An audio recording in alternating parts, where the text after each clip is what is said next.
Bom dia. Nós vamos estar lendo um texto na Palavra de Deus, a Bíblia Sagrada, em Daniel capítulo 12, versículo de 1 até o versículo 3. E a nossa palavra neste dia, nesta manhã, é sobre como o homem perde quando ele não consegue conectar a morte à sua existência. Quando o homem não consegue conectar a morte à sua existência, ele não se percebe como uma pessoa com finitude. Ele não consegue se ver como aquela pessoa que nasceu sem nada e sem nada voltará. Seria como a pessoa pudesse expressar como Jó, no capítulo 1, versículo 21.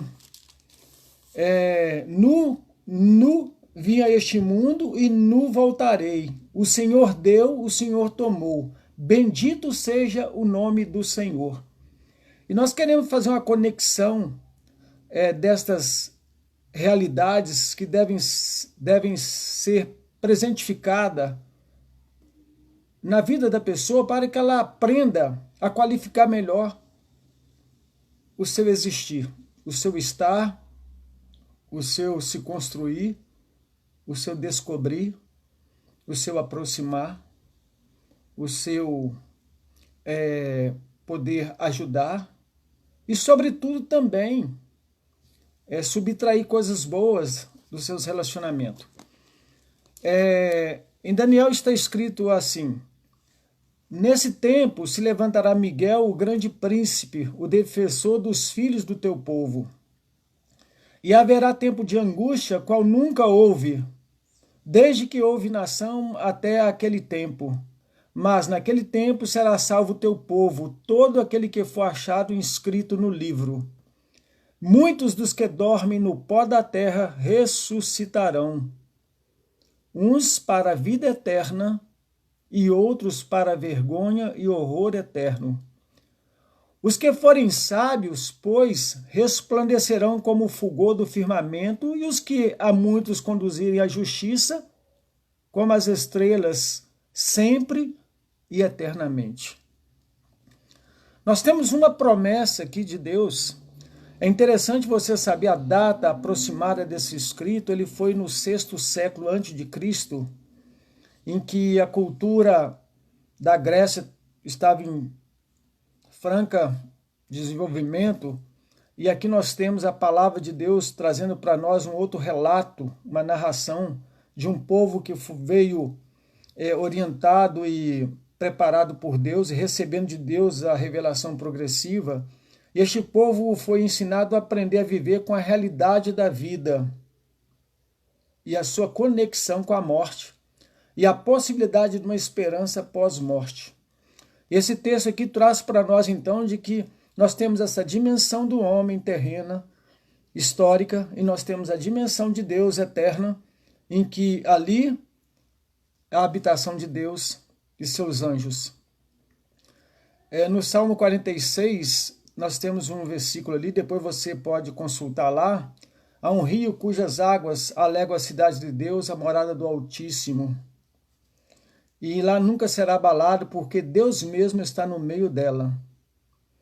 Isso traz um fortalecimento para a nossa fé, algo inexplicável. Por quê? Porque nós aprendemos a viver pela fé, confiando nessa certeza da relação entre a revelação de Deus para alcançar o homem no seu estado de desespero, em que nele ele consegue encontrar salvação, e a palavra traz o consolo para afirmar este coração tão pequenino, fragilizado, este homem que é refém da sua própria inteligência e que consegue só conjecturar, especular, mas não consegue provar e descobrir nada, porque tudo que o homem inventa e descobre traz mais males do que benefícios. Nós temos aí advento tecnológico. É uma coisa impressionante como que traz muito benefício, mas como que também corrói, destrói valores, porque nivela sempre por baixo por causa da natureza depravada deste homem, que se entrega à busca da sua própria satisfação e não na construção de uma engenharia nova, de uma visão social nova, uma condição mais humana. E então há essa perda. E a perda maior é quando esse homem ele tem a sua relação de medo com a morte. Ele não consegue conectá-la à sua existência. E aqui nós vemos aqui que, apesar do nascimento, da velhice e da realidade da doença, a morte ela é negada. Então nós temos algumas situações que precisamos entender. O medo é a resposta psicológica mais comum diante da morte. E quando temos medo, nós procuramos ignorar aquilo. Por quê? Porque o medo de morrer é algo que atinge de maneira integral a todos os seres humanos, porque ele tem consciência desta realidade, apesar de não presentificá-la, porque ele prefere ignorá-la. Independente da idade, sexo ou nível social, a morte irá chegar a esta pessoa e nós devemos estar atentos. E como podemos diferenciar o medo, a insegurança e a ansiedade produzida? É o desespero. Eu tive essa experiência de uma maneira tão intensa que eu sonhava com a morte, ela puxava meus pés durante a noite. Durante o dia eu vivia o desespero da presença dela e à noite, quando eu ia dormir, ela se fazia presente. Só foi possível a libertação dessa condição porque quando eu conheci Jesus e aprendi que Ele é a ressurreição e a vida, e que nele crê não verá a morte, porque Ele venceu a morte por nós. Agora você quer que eu te explique isso de maneira racional? Não é possível, mas é numa dimensão da fé em que eu trouxe sossego para minha alma, para essa instância minha interna, em que eu posso descansar nessa certeza da vitória em Jesus, não em condição minha. Então eu aprendi a lidar com esta realidade.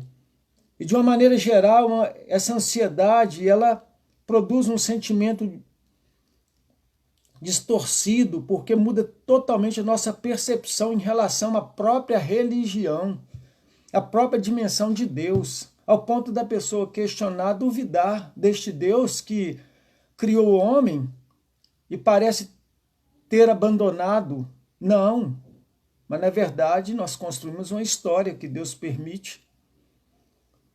E uma das coisas lindas no Deus que nós cremos, esse Deus que se revelou, é como que ele consegue se manter distante desta história, dentro da sua soberania, permitindo que o homem construa sua história.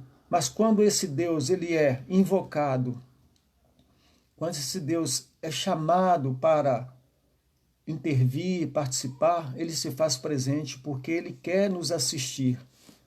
Agora, arbitrariamente, nunca fará isso. Cada pessoa teme, até certo ponto, a morte. É muito difícil encontrar alguém que possa bater no peito e dizer não tenho medo da morte. Por ser algo desconhecido, a pessoa não consegue abraçar. Por ser algo que está numa dimensão em que a própria inteligência não alcança, porque é algo que, apesar de estarem conectados, andando de mãos juntas, a vida e a morte, não é possível decifrar este enigma tão assim, sádicos, que nos faz sofrer, porque a vida nós não temos consciência dessa vida, o que é, e nem dessa morte, o que vem a ser, ou virá a ser. Mas é uma coisa que está presente, porque o medo anula o próprio viver de tal maneira que a pessoa já está morta em si mesmo, não conseguindo viver a vida na sua intensidade, na sua condição plena, existencial. E com isso ele abandona até a própria fé. E nós temos a dimensão do medo que produz, além dessa incerteza, dessa situação difusa, a morte do outro, que o distanciamento do outro, o abandono, é quando nos sentimos separados daquele amparo que temos, às vezes, naquelas pessoas que nós amamos, porque a frustração, ela mata também. A indisposição para enfrentar a vida produz um autoextermínio na própria existência da pessoa, em que ela vai se vendo o quê?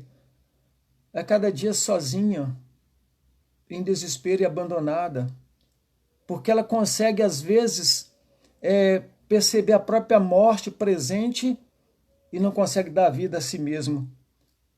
Porque, na verdade, a consciência da finitude deveria produzir qualidade, ou uma condição melhor da pessoa lidar com esta verdade. Mas como todo ser humano, ele busca mais a overdose da alegria, o hedonismo, a busca pelo prazer é algo assim desenfreado, o ser humano nunca está se contentando com um grau mínimo de satisfação, tanto que ele sai, você não consegue desconectar, overdose. Tanto a pessoa se entrega aos vícios, à droga, ao prazer sexual, a pessoa não está satisfeita, ao ganho do dinheiro, o amor ao dinheiro, a raiz de todo o mal, porque a pessoa se apega àquilo, e a Bíblia fala que aquele que ama o dinheiro não se farta dele, ou seja, ganhando, querendo sempre mais. Então a pessoa vive nessa rota sem fim e caindo num abismo, porque ele fantasia que o amanhã será mais seguro se ele estiver vivendo negando essa realidade. E medo de morrer, e literalmente, é quando ela começa a se aproximar num grau de sofrimento e de uma própria indignidade nossa, porque nós não estamos tendo dignidade para levar a vida, então a indignidade toma conta e nós então nos sujeitamos a um receio quanto a esse medo de morrer, e isso vai desintegrando o nosso ser e vai produzindo um sentimento de impotência, de incapacidade. Esse texto que eu li em Daniel, eu estou usando ele como pretexto, porque nós não vamos analisá-lo profundamente, mas ele traz para nós uma conexão da realidade de Deus, da realidade do homem e daquilo que o homem pode esperar, vivendo pela fé, nessa certeza de que se temos uma vida e não sabemos de onde ela veio, e nem porque estamos aqui, para onde vamos, em Deus nós podemos resgatar essas questões de tal maneira a simplificar uma possibilidade de vida melhor. Então nós só temos que tentar não ficar impotente diante dessas perdas, tanto nos relacionamentos como na própria indignidade nossa conosco, com a nossa, subtraindo de nós a dignidade da vida, que ela não afasta a morte, mas ela convida a morte para estar junto dela. Porque mesmo se não convidá-la, essa morte vai estar presente.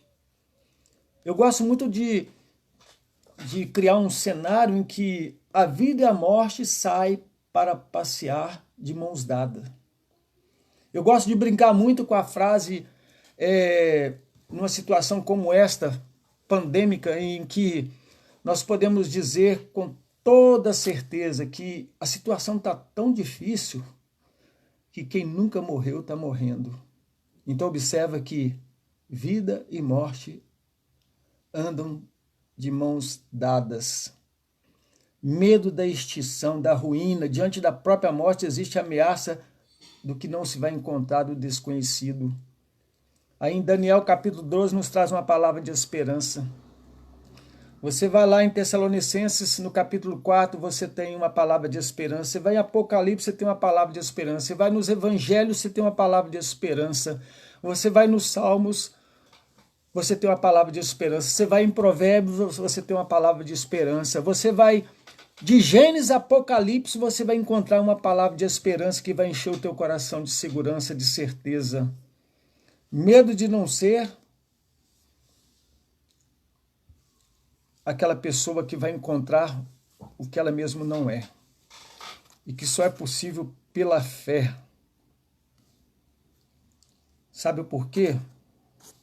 Porque quando pensamos, quando ficamos impotentes diante da realidade da vida e da morte, porque viver é perigoso, nós estamos evocando e presentificando uma extinção progressiva em nossa existência, de tal maneira que a vulnerabilidade vai tomando conta e nós vamos perdendo caminho. Nossos passos vão se silenciando e nós vamos encontrando só amargura. Já não conseguimos mais nos alegrar diante daquilo que era para trazer prazer. O que parece mais temido que a morte, e na qual nós temos que aprender a conviver, se altera diante das épocas da nossa vida, da nossa existência. Nas faixas etárias se confunde, porque cada um tem uma forma de lidar com essa situação desesperadora. O perigo iminente, devido à condição externas produzida pelo próprio ser humano, numa sociedade que se constrói politicamente, democraticamente, que apesar de toda a democracia, nós temos, na verdade, uma guerra estabelecida, porque pensamentos diferentes produzem guerras e debates e ações também violentas, até justificada pela busca da paz. De tal maneira que nós, em toda essa situação, a morte do outro, a própria morte, a insegurança, a ansiedade, o que vem após,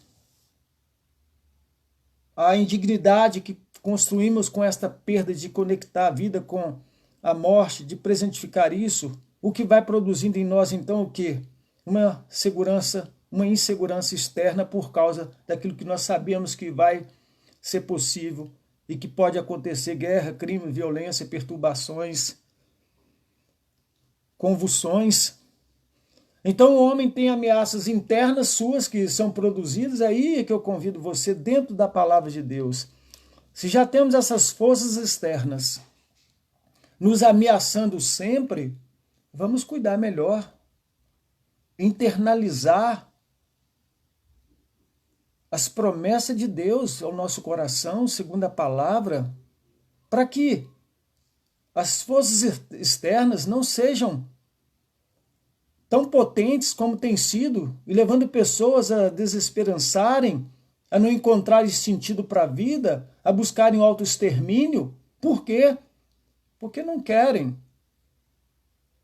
se ver pessoas carentes, apesar de toda a capacidade, toda a inteligência que o homem tem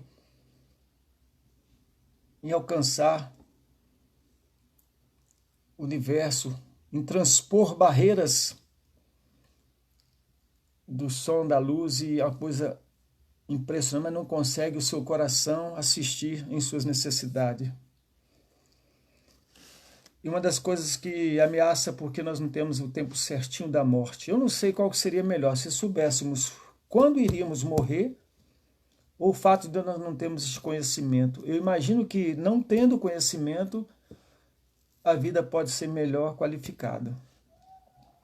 Nós temos o exemplo da Bíblia, um homem de Deus que foi avisado que deveria arrumar sua casa porque a morte chegaria a ele. E ele, então, em desespero, começa a orar e pede a Deus para mudar um rei, Ezequias, e Deus então muda e dá-lhe mais um tempo de vida.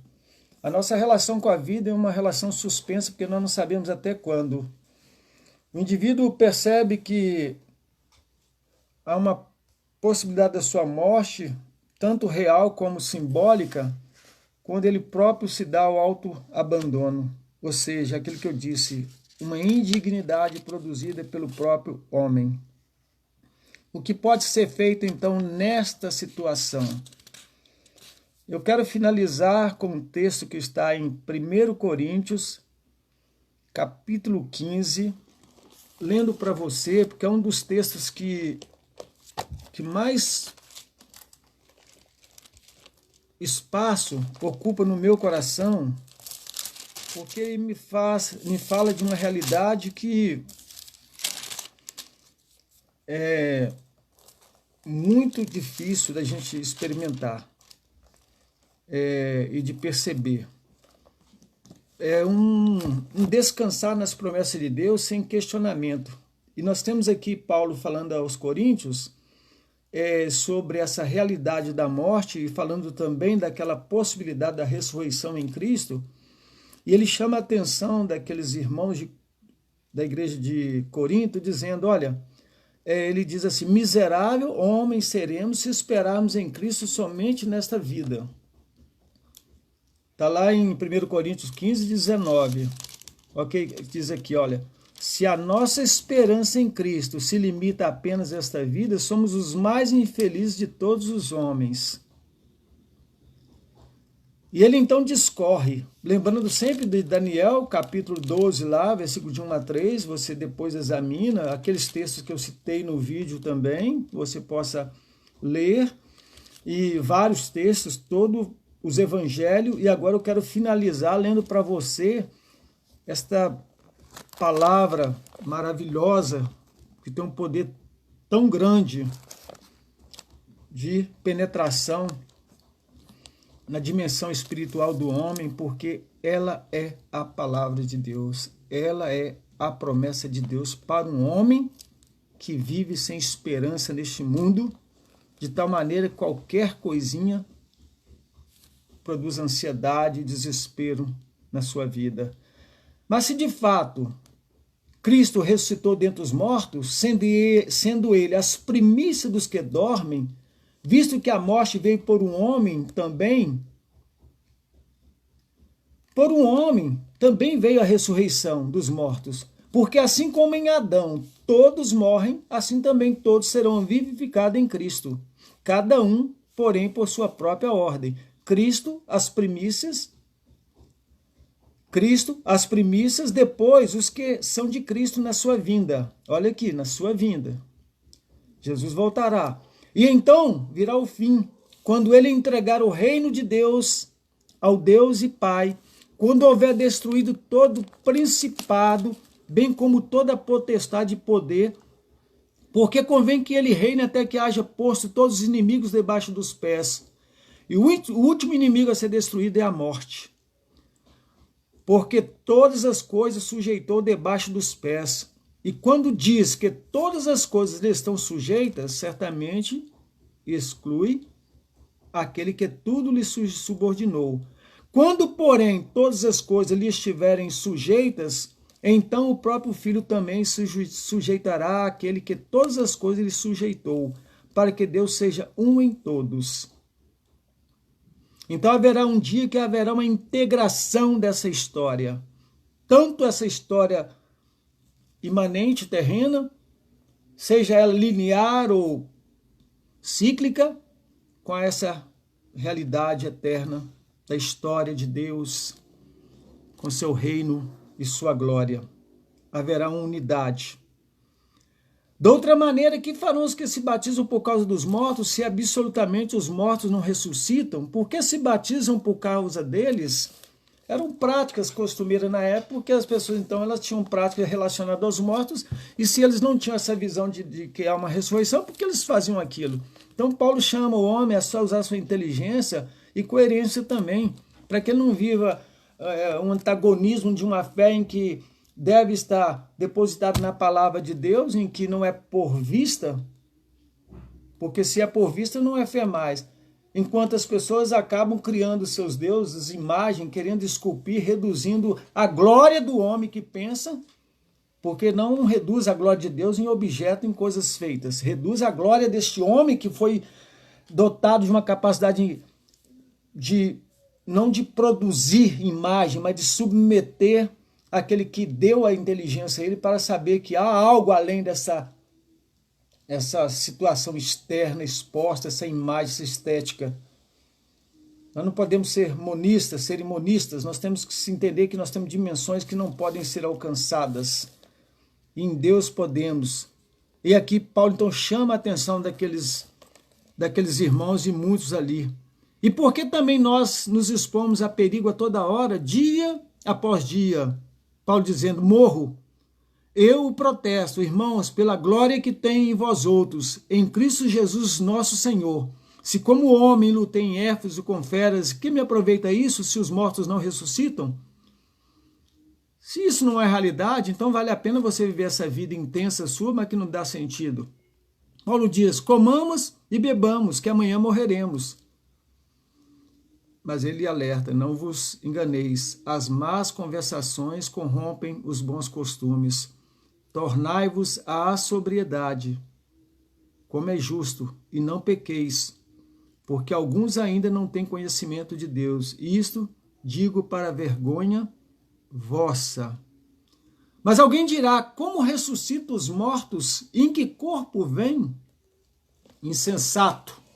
O que se semeias não nasce se primeiro não morrer? E quando semeias, não semeias o corpo que há de ser, mas o simples grão, como de trigo ou de qualquer outra semente. Mas Deus lhe dá corpo como lhe aprouve dar, e a cada uma das sementes o seu corpo apropriado. Nem toda a carne é a mesma, porém uma é a carne dos homens, outra dos animais, outra das aves e outra dos peixes. Também há corpos celestiais e corpos terrestres. E sem dúvida, uma é a glória dos celestiais e a outra a dos terrestres. Uma é a glória do sol, outra a glória da lua e outra a das estrelas, porque até entre estrela e estrela há diferença de esplendor. Pois assim também é a ressurreição dos mortos. Semeia-se o corpo na corrupção, ressuscita na incorrupção. Semeia-se em desonra, ressuscita em glória. Semeia-se em fraqueza, ressuscita em poder. Semeia-se corpo natural, ressuscita corpo espiritual. Se há corpo natural, há também corpo espiritual. Pois assim está escrito: o primeiro homem, Adão, foi feito alma vivente. O último Adão, porém, é espírito vivificante, mas não é primeiro o espiritual, e sim o natural, depois o espiritual. O primeiro homem formado da terra é terreno, o segundo homem, Jesus, é do céu. Como foi o primeiro homem, o terreno, tais são também os demais homens terreno. E como é o homem celestial, tais também os celestiais. Em Cristo seremos ressuscitados, glorificados. E assim como trouxemos a imagem do que é terreno, devemos trazer também a imagem do celestial. Eu li 1 Coríntios capítulo 15, versículo 19 até o versículo 49, para complementar o texto de Daniel, fazendo uma junção daquela distância em que, no início da palavra eu disse, o homem não consegue conectar sua existência à morte porque ele prefere negá-la, e com isso ele não se desenvolve humanamente e perde também a realidade da própria vida, porque a vida só tem sentido porque vem a morte. Porque a morte ela não produz um fim, mas sim um recomeço. E aqui Paulo está dizendo à igreja que tem um homem terreno e tem um homem celestial. No terreno viemos em Adão e nesse homem celestial nós fomos recriados. Devemos trazer também a imagem do celestial e trazemos nessa dimensão pela fé, porque nós descansamos nessa certeza. E a Bíblia nos fala em Hebreus capítulo 11, versículo 6, que sem fé é impossível agradar a Deus, porque é necessário que aquele que se aproxima de Deus creia que Ele existe e que Ele é galardoador daqueles que o buscam. Que Deus nos abençoe e que a partir do momento que você ouvir esta mensagem, no seu coração mais não haja desespero da morte, mas o descanso, o sossego de uma vida que descansa no poder e na graça de nosso Senhor e Salvador Jesus Cristo. Amém. Que Deus te abençoe, em nome de Jesus.